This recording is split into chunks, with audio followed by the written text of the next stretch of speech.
influencia. Por una parte, todos sus focos de emisión están monitorizados con analizadores en continuo. Por otro lado, Cepsa contribuye a la vigilancia y control de la calidad del aire de Santa Cruz, mediante 5 cabinas propias de emisión repartidas estratégicamente en varios puntos de la ciudad.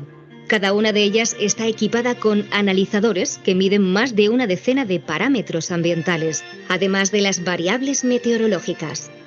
Estas cabinas están integradas junto con las instaladas por el Gobierno canario en la red oficial de calidad del aire, lo que permite un intercambio continuo de datos entre ambas entidades. Tanto los valores de emisión como los de inmisión son recogidos en continuo y enviados en tiempo real al Centro de Evaluación y Gestión de la Calidad del Aire del Gobierno de Canarias. De este modo, cuando las condiciones meteorológicas son adversas, estos datos se toman como referencia para activar los correspondientes protocolos de actuación, lo que puede conllevar una disminución de la marcha de las unidades o incluso su parada total en caso necesario.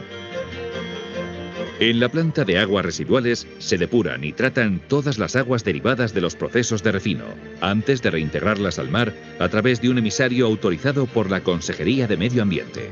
Además, gracias a esta planta y como gestor autorizado, la refinería Tenerife previene la contaminación marina de los barcos que transitan por Canarias al recibir y tratar sus residuos oleosos y aguas de sentinas.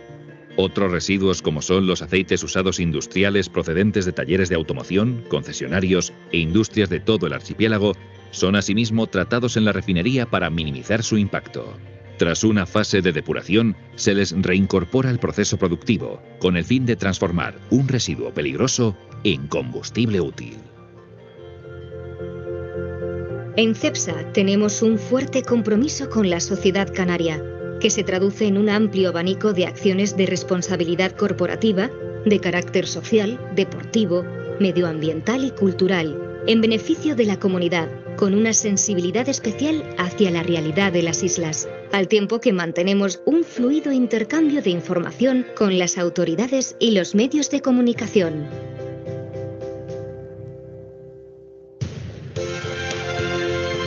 Ya son más de 80 años de presencia de Cepsa en el archipiélago, generando empleo y bienestar, satisfaciendo las necesidades energéticas de las 7 islas, abriendo puertas a la investigación y al desarrollo, apostando por la calidad, comprometidos con la seguridad y de manera responsable y respetuosa con el medio ambiente. Una empresa líder del sector energético español, consolidada a nivel internacional, pero igualmente orgullosa de su origen y arraigo canario.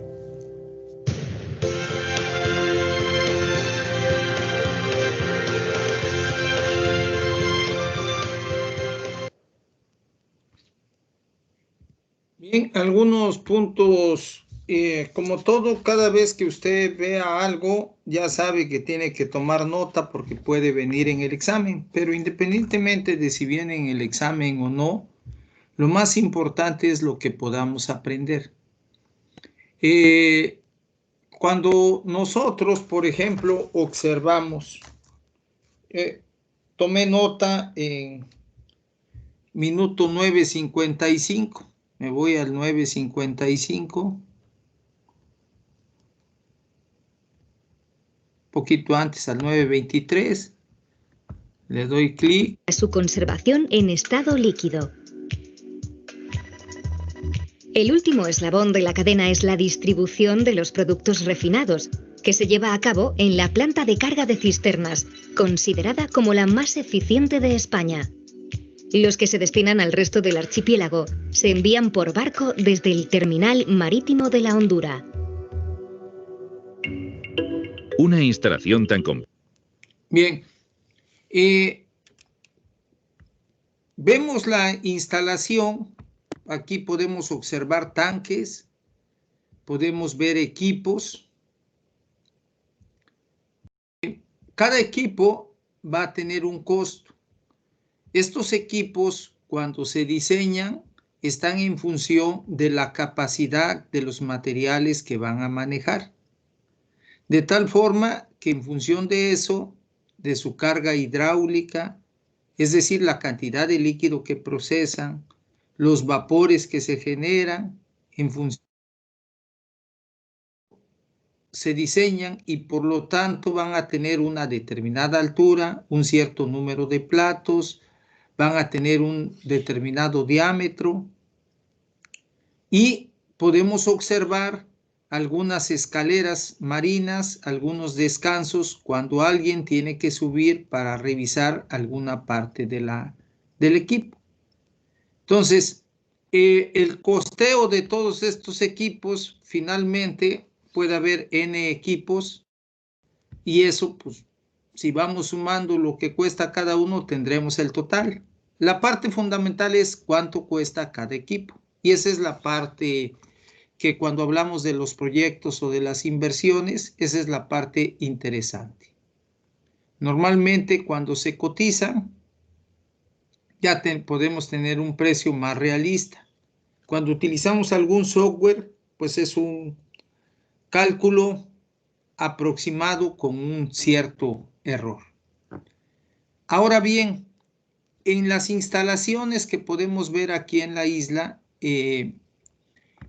de este complejo podemos ver estas líneas de color rojo y cada vez que ustedes vayan a una planta donde vean líneas de color rojo, incluso en los supermercados, se refiere al sistema de contraincendio. Entonces, usted puede ver las tuberías, esta tubería pintada de color rojo, puede usted ver aquí en la parte final donde está el cursor una válvula, de ahí sale y viene aquí a donde aparecen 4 válvulas. Esto le llamamos hidrantes. Aquí es donde llegan el personal de contraincendio, conecta una manguera, abre la válvula. Por supuesto que hay que abrir esta válvula más grande para que salga agua y entonces permita en un cierto momento controlar la emergencia. Estos en algunos casos manejan hasta 250 galones por minuto, una cantidad bastante considerable. Y normalmente toda esta línea de contraincendio está a lo largo de todo el complejo. Entonces, de acuerdo a los estudios de riesgo, pues ya determinan dónde van a colocar las mangueras. ¿Dónde pueden estar las mangueras? Aquí observa usted un recipiente de color rojo. Normalmente en esos lugares guardamos las mangueras para protegerlas del medio ambiente. Ya se utilizan y posteriormente se vuelven a colocar. Más adelante, en el minuto 12:41,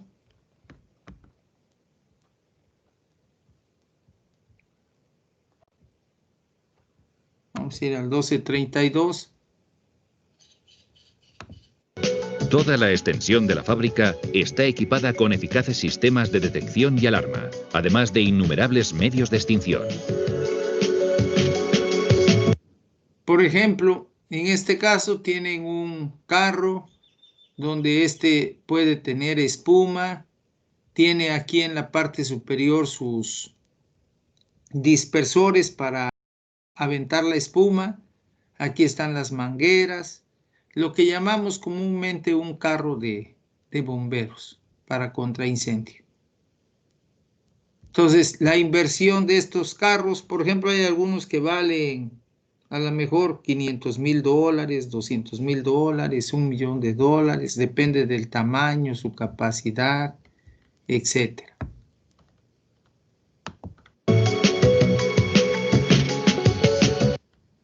Podemos ver más equipos para el sistema de contraincendios. Todo lo que usted observa de color rojo dice depósitos de espuma repartidos por toda la planta. Espumógeno dice. Normalmente es una sustancia que cuando nosotros abrimos alguna válvula, succiona de aquí la espuma, se mezcla con el agua en una cierta relación y entonces cuando la espuma sale con el agua, trata de formar una capa aislante para tratar de eliminar el oxígeno. Y entonces de esa manera se apague el fuego.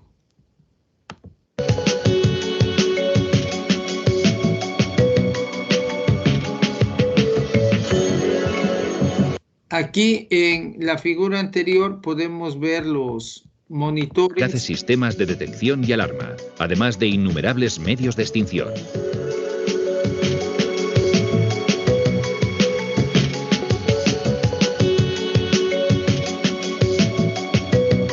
Estos monitores son, digamos, los trasladamos, son móviles, se trasladan, se colocan y alguien ya puede manipularlos, y si es una situación fuerte de riesgo puede dejarlos operando y ya se retira a algún lugar más seguro. Entonces, en algunos casos tenemos monitores fijos, pero también tenemos monitores de este tipo móviles. También tienen un costo.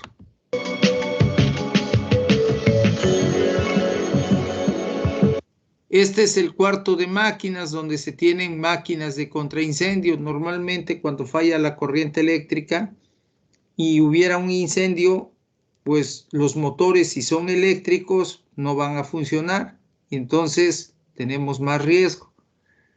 Por lo tanto, prácticamente en todas las empresas tienen máquinas de combustión interna y motores eléctricos. Si hay corriente, pues arrancan el motor eléctrico. Si no hay corriente, hay que arrancar los de combustión interna.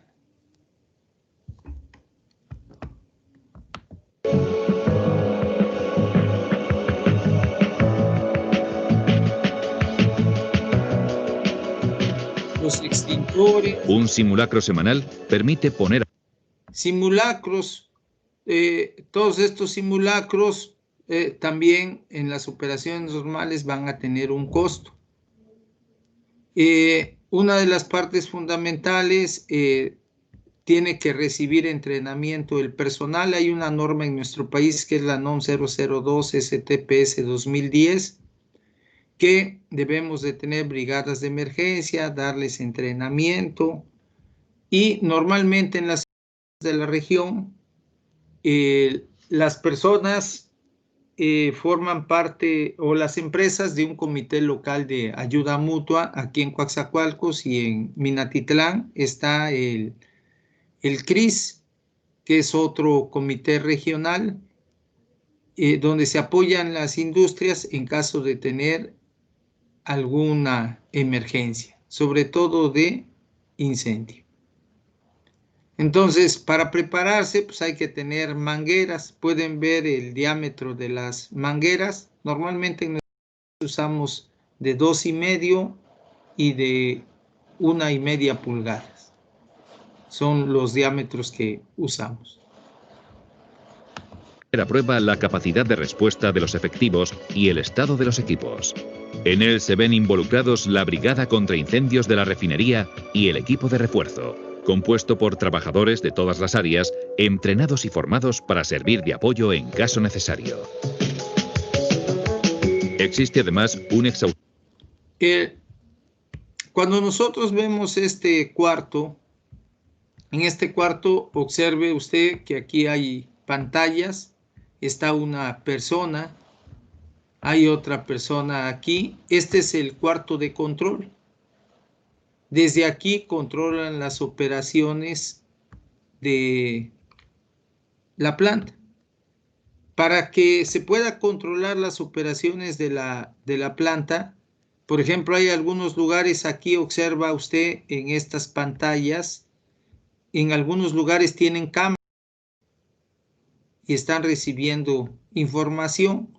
Por ejemplo, cuando hablaba de los flares, que ahí lo llaman antorcha, ¿qué sucede? Dice, es como el calentador o el boiler que tenemos en casa. Está prendido el piloto. Igual en ese flare tiene una flama. Si hubiera alguna emergencia, entonces hay un paro repentino y hay que desfogar materiales y no se incrementa la presión, normalmente gaseosos. Esos materiales van a salir hacia ese flare que aquí le llaman antorcha. Al llegar esos gases, como ya hay una flama, entonces ¡pum!, se prenden y sale lo que le llamamos un mechón, o sea, una flama grande. Entonces ustedes cuando ven la refinería aquí en Minatitlán, al ver la refinería a veces vemos que tienen esos mechones, tienen sus flares y ahí están quemando gases y continuamente están emitiendo. En lugar de que salgan los materiales libremente a la atmósfera y que son contaminantes y pudieran afectar, entonces, ¿qué se hace? Se envían para que haya una reacción de combustión, se conviertan en CO2, parte, si no hay una combustión completa, en CO y agua y dióxidos de nitrógeno, etcétera. Y ya eso sale a la atmósfera. Entonces, ¿para qué tienen las cámaras? Pues las cámaras es para vigilar que se observe que esté prendida la flamita, porque pudiera apagarse por alguna razón. Entonces, si se apagara y hubiera una emisión, pues podríamos tener un problema fuerte de contaminación. ¿Hacia dónde? Pues hacia la ciudadanía o las colonias aledañas. Las otras pantallas, por ejemplo, en estas que usted puede observar figuritas, son diagramas de la planta. Esos diagramas de la planta o dibujos, y ahí aparecen las variables que están controlando. Como hay instrumentación en cada planta, mandan señales y esas señales finalmente van a llegar dentro de este sistema de control distribuido, llegan aquí al cuarto de control, que no son más que como si fuera una computadora.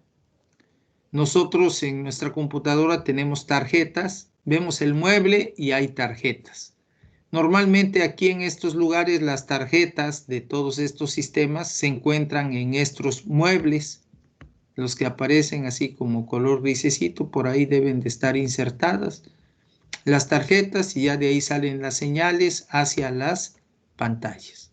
Desde aquí queremos incrementar el flujo, bajar el flujo, subir la presión, bajar la presión. Dependiendo del lazo de control, pues desde aquí vamos a mandar las señales. Normalmente las empresas han migrado hacia sistemas electrónicos como es el sistema de control distribuido y dentro de estos se habla también del control avanzado de procesos para que ellos controlen en forma automática la planta. En el minuto 10:32 vamos a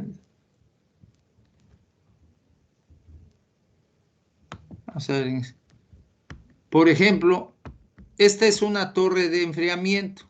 Normalmente de aquí, en la parte superior están unos ventiladores que funcionan como extractores. Va a entrar aire por estas partes abiertas, donde ven una especie de neblina, está cayendo el agua caliente. ¿Y qué es lo que hace? Es enfriar esa agua que viene del proceso, que ha circulado a través de algunos cambiadores de calor. Estas nosotros le llamamos torres de enfriamiento. En los libros también aparecen como torres de enfriamiento. Aquí aparece la palabra refrigeración. Entonces, recuerde, donde usted vaya, si ya conoce el equipo, es decir, hemos visto esta figura, lo hemos visto físicamente, etcétera, aquí lo llamamos torre de enfriamiento, y si allá lo llaman refrigeración, pues excelente, no hay ningún problema. Simplemente sería su sinónimo, ¿no? No podemos decir que ellos están usando mal la terminología, porque recuerde, depende de la terminología del lugar donde nos encontremos. Los intercambiadores de calor repartidos por toda la fábrica. Aquí hay intercambiadores de calor. Normalmente si nosotros destilamos o si nosotros calentamos, o pueden ser con las mismas corrientes del proceso o puede ser utilizando, en el caso de la destilación se utilizan reboilers que están en la parte inferior de la columna en algunos casos o en la mayor parte de los casos. Pero los cambiadores de calor, aquí puede usted observar una serie de baterías de cambiadores de calor. Aquí están sus cabezales. Estos son normalmente de coraza y tubos. Cuando usted comienza a contar cuántos cambiadores tenemos, pues aquí nada más en esta figura ve usted 1, 2, 3, 4, 5, 6. Son los que alcanzamos a ver. Pero a lo largo de todo este complejo o esta refinería, pues habrá un mundo de cambiadores. ¿Se puede saber cuántos hay? Sí, porque se debe tener el inventario por cada planta. Entonces ustedes podrán observar bridas, tuberías. Cuando vemos esta parte plateadita, este es aluminio, láminas de aluminio, porque las tuberías están aisladas. Cuando hablaban estos amigos de inversiones, tienen inversiones en el minuto... caray, no recuerdo en qué minuto, es si no lo anoté. Hablaban de 3 planes que tenían. Excelencia operativa. Excelencia operativa. A nivel mundial, como por el 2005, 2006, o desde el 2000... comenzaron, tenemos que ser excelentes, tenemos que ser empresas de clase mundial.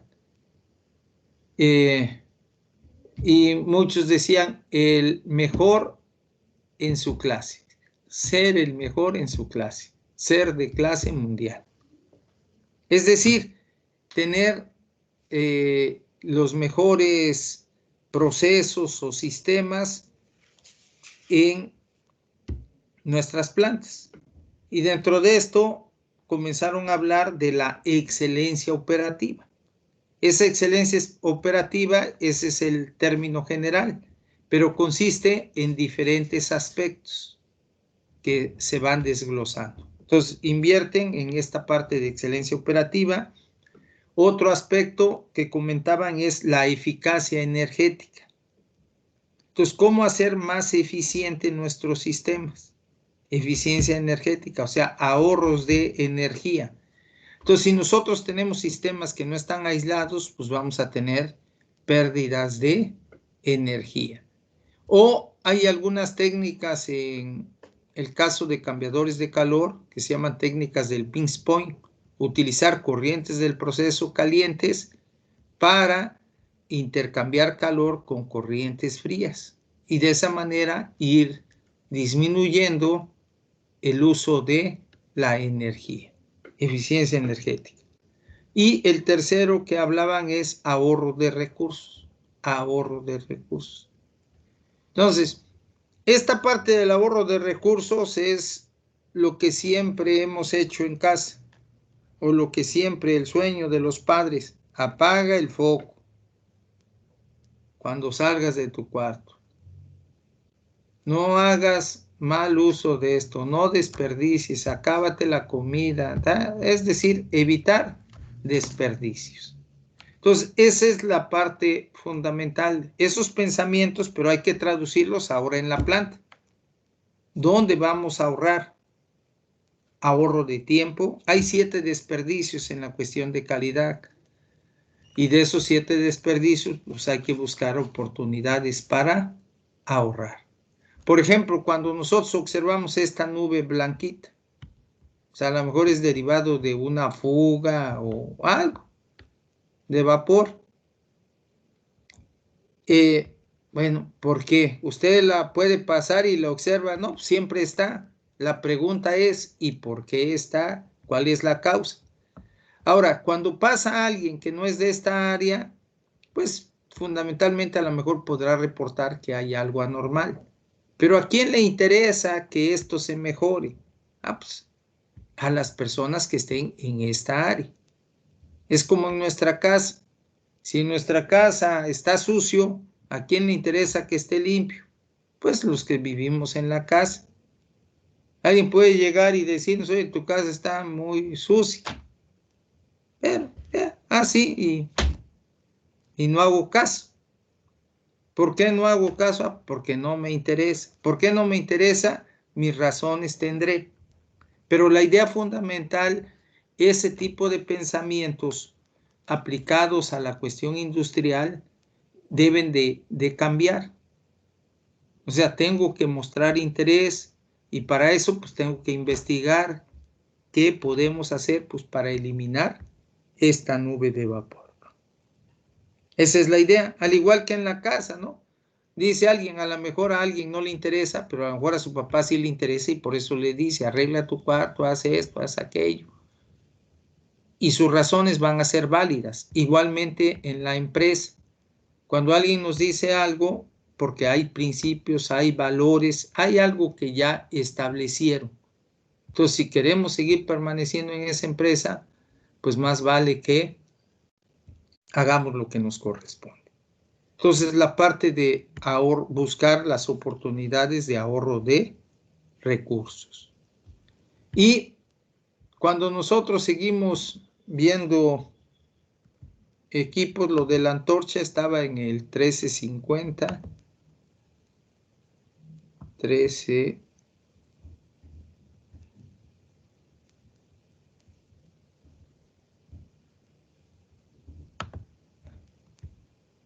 Aquí, este se escribe flare, F-L-A-R-E,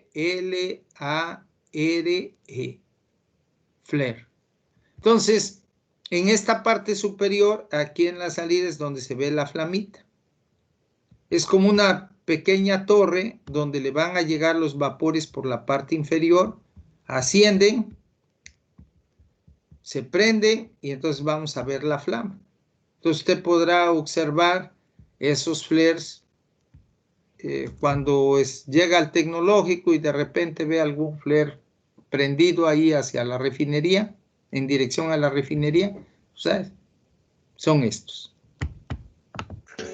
Su función principal es la de evitar sobrepresiones en los equipos, garantizando la descarga de gases de manera segura desde todas las unidades en caso necesario, como una parada imprevista o un corte de tensión eléctrica. Siempre encendida, es algo así como esa pequeña llama de los calentadores de... Entonces, cuando estaba el video, de repente acá sale como una flamita.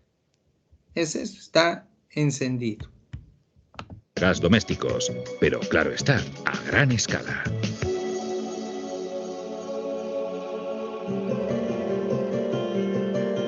Minimizar el impacto ambiental. Bien, otra parte que nos comenta es que están certificados. Hay 3 normas que utilizan sistemas de gestión. Entonces, dentro de esas normas está la 9001, la 14001 y la 18001. Minuto 12:41.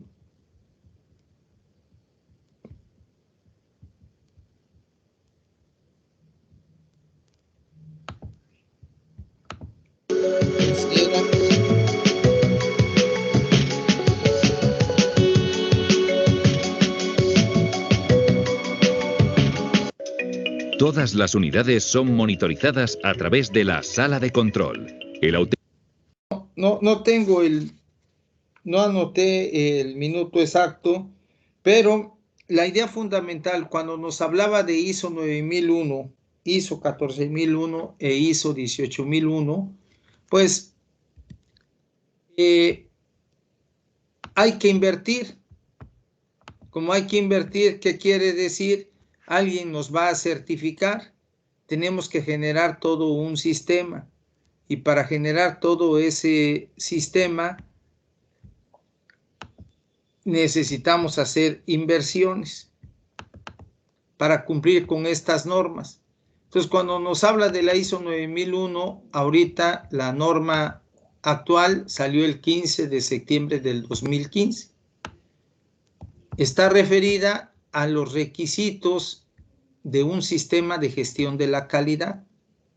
Es decir, cumplir con los requisitos que nos solicita el cliente en cuanto a los productos que le vendemos.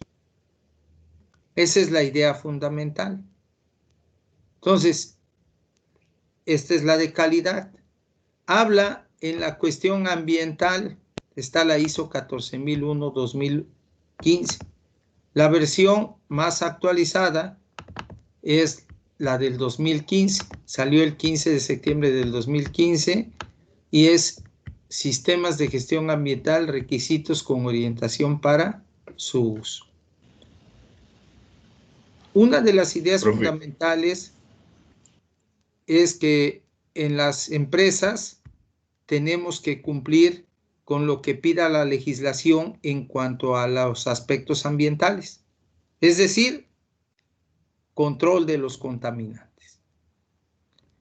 Una de las ideas fundamentales, se tienen sistemas para tratar de no tan solo cumplir con la cuestión legal, sino cumplir con otros requisitos más que están establecidos en esta norma para que las empresas se puedan certificar.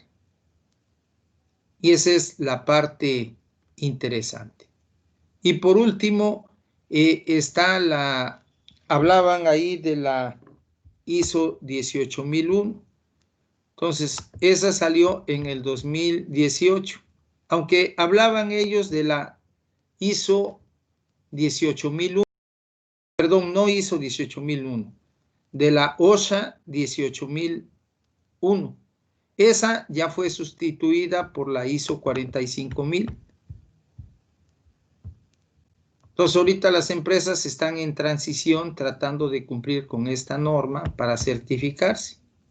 El otro era un estándar británico que había sido adoptado a nivel mundial por algunas empresas y actualmente ya salió la ISO en marzo del 2018 sobre sistema de gestión de la seguridad y salud en el trabajo. Entonces también, ahora, ahí hablamos de 3 sistemas. Cuando usted en su carrera, si lo vemos como una inversión, en nuestra carrera podemos ver la retícula. Si usted se acuerda de la retícula, pues hay materias como salud y seguridad en el trabajo, gestión de la calidad, lo que es el diseño de equipo, etcétera, etcétera. Muchas cosas se pueden prevenir desde el origen. Entonces, desde el diseño. Entonces, contemplar qué emisiones vamos a tener. Si esas emisiones pueden ser gaseosas, pueden ser residuos líquidos, pueden ser residuos sólidos, ¿qué vamos a hacer con ellos? ¿Cómo los podemos minimizar? ¿Para qué? Para tratar de tener procesos cada vez más amigables con el medio ambiente. Entonces, es muy interesante no simplemente el ver el video y aprender de qué es lo que hacen, sino ya como un contexto general, pues operar estas empresas o manejar estas empresas, normalmente hay personas que se encargan de la parte administrativa y dentro de esa parte administrativa, usted cuando salga de la escuela, pues sus primeros puestos van a ser supervisor y de ahí hacia arriba. Entonces, usted quiera o no quiera, es usted un administrador de recursos. Pues yo no soy licenciado en administración. Pues amigo, si va usted a supervisar, tiene personal a su cargo. Si tiene que cumplir con una planeación de la producción, pues, ¿qué vamos a hacer para cumplir? Ahora, no es mandar a las personas. Recuerde usted, no es yo soy el jefe, no. Hoy la conceptualización es somos un equipo. Desde el supervisor, la gente que realiza estos trabajos directamente para la elaboración del producto, la persona que está en el área realizando sus labores, todos en conjunto vamos a lograr los objetivos que se ha planteado la organización. Entonces, de alguna manera, hoy las empresas ya no le llaman supervisor, algunas le llaman facilitadores. o les dan otros nombres. Pero ¿cuál es la idea? La idea es que somos un equipo. Así como pueden ver que hay un director técnico y después llega el Memo Ochoa con los de la selección y ahí les platica y les dice, pues finalmente el supervisor o el facilitador llega con su equipo de trabajo, se comunica, dialogan sobre los planes que haya que hacer y cada uno, de acuerdo a sus funciones y responsabilidades, pues tendremos que trabajar para lograr esos objetivos. No se trata de estar vigilando a alguien si hizo o no hizo las cosas, andar detrás de las personas, no, sino simplemente es aprovechar nuestras fortalezas para lograr los resultados. Por supuesto que a veces cuando no cumplimos, pues alguien nos observa, pero no es por estarnos viendo todo el día, no, sino simplemente a través de resultados. Y como los resultados, hoy hablamos en la cuestión administrativa de indicadores de medición, cuando los resultados no se dan, pues alguien nos llamará y nos preguntará el por qué. Y entonces, pues ya hay que dar explicación. Entonces, por eso es importante unir esfuerzos para lograr los resultados y tener un mejor ambiente de trabajo. Bueno, eso es por la parte de la cuestión del video. ¿Algún comentario, duda o algo que deseen sobre este tema? Pues no, profe.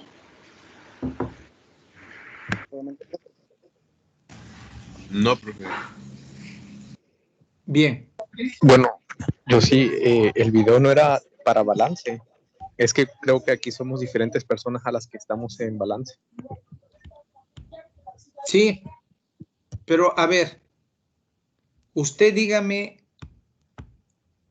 en costos, ¿en qué lo ocupa en costos? Pues al checar los precios de los tanques, de los sistemas operativos utilizados para el control de la planta, las computadoras. Ok.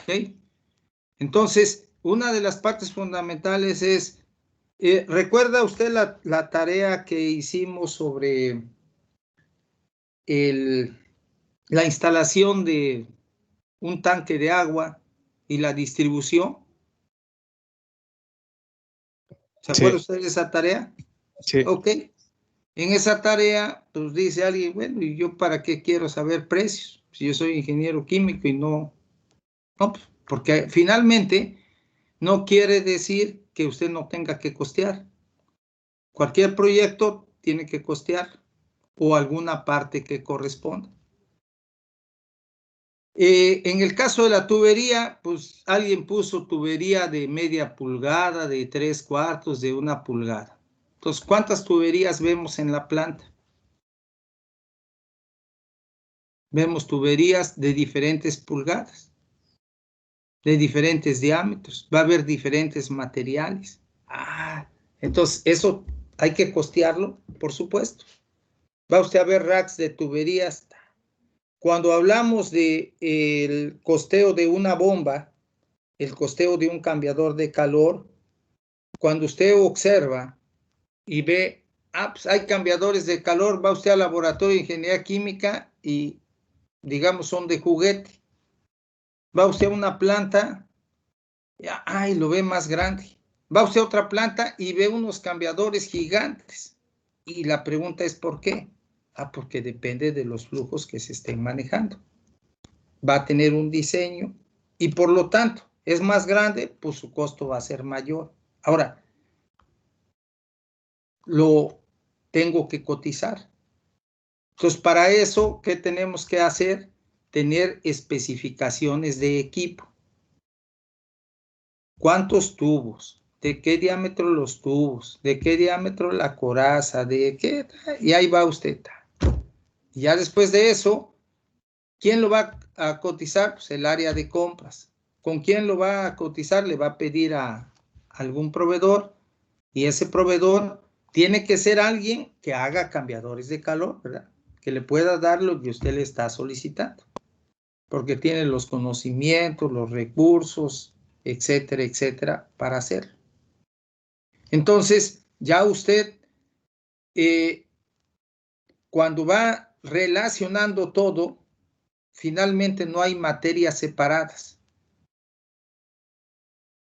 Como no hay materias separadas, todo de alguna manera va a haber interrelaciones, costos. Ve usted a las personas aquí sentadas, tienen sillas. Pues ¿cuántas sillas necesitamos? Ya alguien tendrá que pensar cuántas sillas. ¿Cuántos sistemas de control distribuido necesitamos? A veces son modulares. Puede ser 1, pueden ser 2, pueden ser 3, pueden ser 4, no sé. Entonces, cuando surgen los proyectos, todo eso tenemos que conceptualizar porque estamos hablando de inversiones. De tal forma que esto nos permita abrir nuestro panorama. Porque normalmente estamos de alguna manera acostumbrados, la mayor parte, a que alguien nos diga, no, pues toma como base esto, toma como base aquello, toma. Y nos cuesta trabajo pensar. Entonces, cuando ya vamos a una situación real, el salto es brusco. Ahora, ¿cuántos voy a pedir? Pues determina, y lo que te dijeron allá en la clase de que tu base, pues pon tu supuesto y en función de eso, pero que sea lo más apegado a la realidad. Entonces comenzamos a practicar. Entonces esa es la idea de esto. Cuando ya vemos un proceso real, a veces alguien nos dice, es que en la escuela solamente vemos pues pura teoría, ¿sí? Hoy, afortunadamente, como tenemos este tipo de videos, nos puede ampliar nuestro panorama. Ese es el punto. Entonces, se puede usar en cualquier materia. ¿Ok? Sí, profe. Bien. Y cualquier duda o comentario, adelante. Esa es la parte fundamental. Recuerde, tenemos que prepararnos porque a partir de ya, piense usted en que ya está saliendo de la escuela, que ya usted es un ingeniero químico y entonces no podemos decir, eso no lo vi. Sí lo puedo decir, ¿no? Y usted lo puede decir, usted puede hacer lo que usted quiera, pero si algo que no sabe antes de que salga se comienza a preparar fuertemente, pues va usted a salir con las competencias necesarias para enfrentar el futuro. Y no simplemente, pues ya salí, tengo hasta 90 de calificación, pero ¿qué sé? Pues nada más lo que alguien me dijo y quería yo esto, aquello y ya. No. La idea con todo esto es tratar de que, por favor, abramos todos nuestro panorama. Lo que me dijo un gerente, me lo dijo, dice, parece que tú estás en un pozo y lo único que ves cuando levantas la vista es un pedacito del firmamento.